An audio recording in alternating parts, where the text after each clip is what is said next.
What's up, everybody? It's Robert from Existence First, and today we're going to talk about balance, also known as homeostasis or equilibrium. An example is if you have a house and it gets too hot, air conditioning turns on. If it gets too cold, the heater turns on. So you keep it in a narrow range. That's what homeostasis is. I already put some notes on the board, so let's go through it quickly. The body has a few homeostatic mechanisms. For example, just like the house, your body needs to keep a constant temperature. If it gets too hot, you start to sweat. If it gets too low, then you go like this and you shiver. Simple, right? Another example is blood sugar. If blood sugar gets too high, this is why I drew this, it has to stay in this narrow range. Blood sugar gets too high, you release insulin, which decreases it. If it gets too low, then you start to break down fat into sugar, thereby raising it. Last example for physiology is calcium. If calcium is too low, then your bones will break down and put more calcium into the blood. If it gets too high, the bones will absorb that calcium out of the blood. So those are fairly well known, and there's a lot of other examples you can look into. But what I want to do is make the transition into talking about emotional homeostasis. The body regulates, clearly, but what about the mind and the emotions? Does the mind stay in a narrow range?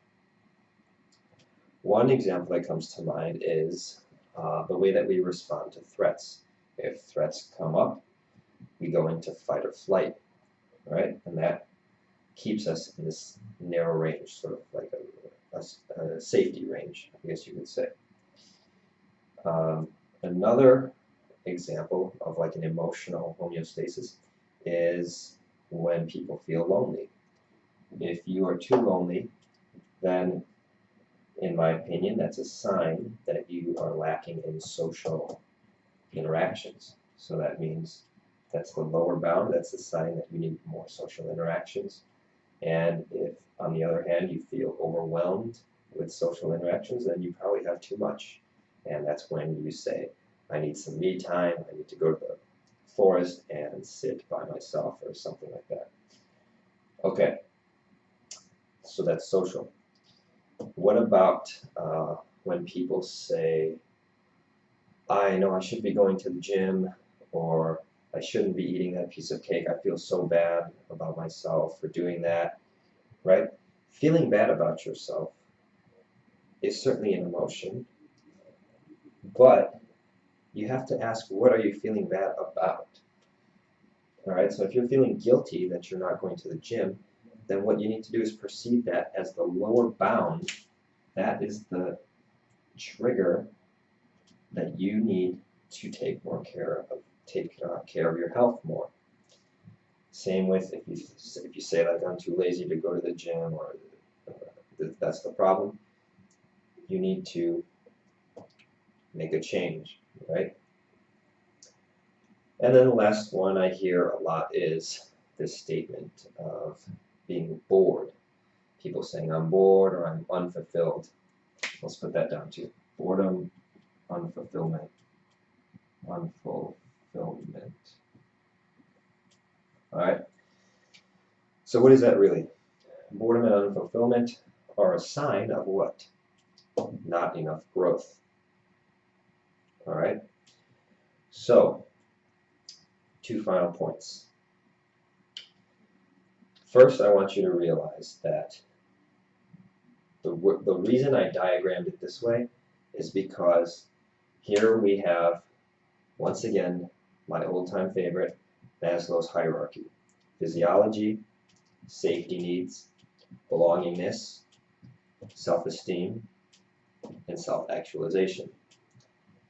But second, and more importantly, is that most people are under this illusion, which is that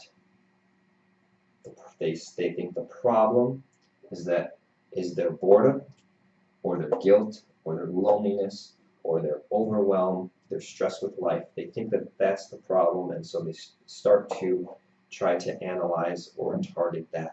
That is not the problem. That is the cue to make a change. The same way as when your body temperature gets too high, that is a cue to make a change. You go over to the thermostat and you turn on the AC. Imagine if you did not do that, if you had no impulse to, if your body did not make a change when it got too hot, then what happens? It overheats and it dies. If your mind does not experience these extreme emotions of the guilt, loneliness, depression, anxiety, overwhelm, whatever, then, and if you do not act on those, then what happened? Then what happens in the mind?